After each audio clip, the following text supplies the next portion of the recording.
Matapos ang ilang games sa pamamahinga ni Luka Doncic, eto mga boss, naglaro na rin siya dito nga sa NBA preseason. Kitaan kagad ng Luka Magic etong Phoenix Suns. Samantalang eto Stephen Curry buhat mode din dito nga para sa Golden State Warriors.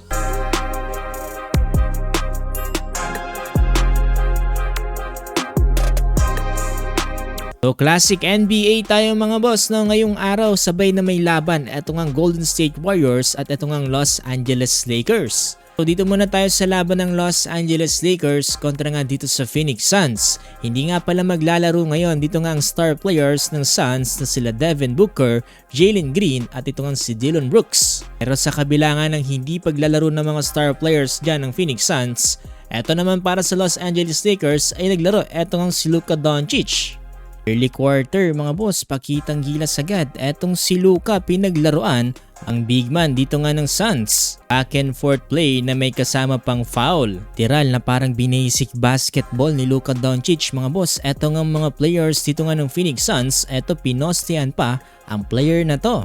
Ganda talaga kapag mayroong legit na point guard para sa team. Eto ganda ng ball rotation dito nga ng Los Angeles Lakers. Nakita rin natin dito sa laban na itong malaking epekto ng pagpapapayat ni Luka Doncic this NBA offseason. Pahapyaw na rin tayo dito sa koneksyon ni Luka Doncic at DeAndre Ayton dito nga para sa Lakers. Eto Luka to Ayton with the lob pass.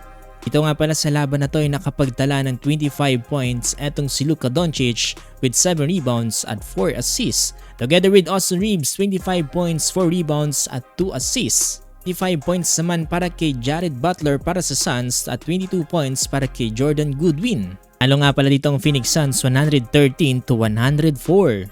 For the meantime, ito ang pinakamatandang player dito nga para sa Golden State Warriors na si Stephen Curry ay mukhang no signs of aging pa rin. Buhat na buhat pa rin ito nga ang Golden State Warriors despite ito nga sa NBA preseason. Fourth quarter nakapagtala na ng 28 points etong si Stephen Curry with 6 rebounds at 5 assists. Impressive din ang pinakita ng kanyang mga kakampi kagaya na lamang dito nga nila Gary Payton II na pa ng highlights, no, defense to offense with the two-handed jump. Aan pa yan ng mga magagandang outside shooting para nga dito sa Warriors. Kakapanabik ang makikita natin dito nga para sa Golden State Warriors at dito nga sa Los Angeles Lakers sa paparating na NBA regular season. Hopefully maging okay na rin etong si LeBron James nang sa gayon ay makapaglaro na rin siya dito nga para sa Lakers. Pero ayon sa report ay hindi nga siya makakapaglaro ng at least 2 to 3 weeks dahilan para ma-miss out niya ang opening season dito nga para sa Los Angeles Lakers at ang opening night kontra nga dito sa Golden State Warriors. So yun mga boss, kung gusto pa ng more basketball updates sa gaya nito ay huwag niyong kakalimutang i-follow itong ating page.